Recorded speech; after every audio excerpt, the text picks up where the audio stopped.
RCB ತಂಡ ಈ ಬಾರಿ ಆಕ್ಷನ್ ಅಲ್ಲಿ 5 ಆಟಗಾರರನ್ನ ಪರ್ಚೇಸ್ ಮಾಡಿಕೊಂಡಿದೆ. 5 ಆಟಗಾರರನ್ನ ಒಳಗೊಂಡ ನಂತರ ಫುಲ್ ಸ್ಕ್ವಾಡ್ ಯಾವ ರೀತಿ ಇದೆ, ಯಾವೆಲ್ಲ ಆಟಗಾರರು ಸ್ಥಾನ ಪಡಿತಾರೆ, ಮತ್ತೆ ಫುಲ್ ಸ್ಕ್ವಾಡ್ ಯಾವೆಲ್ಲ ಆಟಗಾರರು ಒಳಗೊಂಡಿದ್ದಾರೆ ತಿಳ್ಕೊಂಬೋಣ.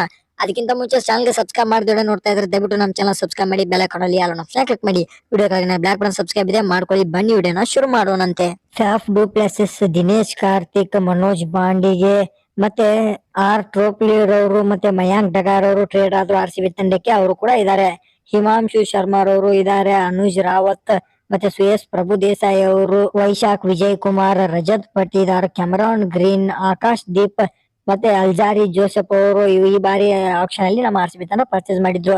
Virat Kohli, Glenn Maxwell, Mohammed Siraj, S Dayal, Will Jacks, Mahipal Lomror, Kumar, Karan Sharma ಅವರು ನಮ್ಮ ಆರ್ಸಿಬಿ ತಂಡದಲ್ಲಿ ಸ್ಥಾನವನ್ನ ಪಡೆದಿದ್ದಾರೆ. ನಂತರ ಸೌರಭ್ ಅವರು ಆರ್ಸಿಬಿ ತಂಡಕ್ಕೆ ಸೋಲ್ಡ್ ಆದ್ರು, ಮತ್ತೆ ಲೋಕಿಕ್ ಫರ್ಗೂಸನ್ ಅವರು ಆರ್ಸಿಬಿ ತಂಡಕ್ಕೆ ಸೋಲ್ಡ್ ಆದ್ರು. ಅದಾದ ನಂತರ ಟಾಮ್ ಕರ್ನ್ ಅವರು ಆರ್ಸಿಬಿ ತಂಡವನ್ನ ಸೇರ್ಕೊಂಡಿದ್ದಾರೆ. ಒಟ್ಟಾರೆಯಾಗಿ ನಮ್ಮ ಆರ್ಸಿಬಿ ತಂಡ 24 ಆಟಗಾರರನ್ನ ಒಳಗೊಂಡಿದೆ. ಮುಂದಿನ ಒಂದು ವಿಡಿಯೋದಲ್ಲಿ ನಮ್ಮ ಆರ್ಸಿಬಿ ತಂಡದ ಪ್ಲೇಯಿಂಗ್ 11 ನಲ್ಲಿ ಯಾವೆಲ್ಲ ಆಟಗಾರರು ಸ್ಥಾನ ಪಡಿತಾರೆ ಅಂತ ತಿಳ್ಕೊಂಬರೋಣ. ಮತ್ತೆ ಆಕ್ಷನ್ ಅಲ್ಲಿ ಹೈಯೆಸ್ಟ್ ಅಮೌಂಟ್ ಗೆ ಹೋದವರು ಯಾರು, ಅನ್ಸೋಲ್ಡ್ ಆದ ಆಟಗಾರರು ಮುಂದಿನ ಒಂದು ವಿಡಿಯೋದಲ್ಲಿ ಬರುತ್ತೆ. ಕಾಯ್ತಾ ಇರಿ. ಸಬ್ಸ್ಕ್ರೈಬ್ ಮಾಡಿಲ್ಲ ಅಂದ್ರೆ ಸಬ್ಸ್ಕ್ರೈಬ್ ಮಾಡಿ. ವಿಡಿಯೋಕ್ಕಾಗಿ ಬ್ಲಾಕ್ ಬಟನ್ ಸಬ್ಸ್ಕ್ರೈಬ್ ಇದೆ. Thank you.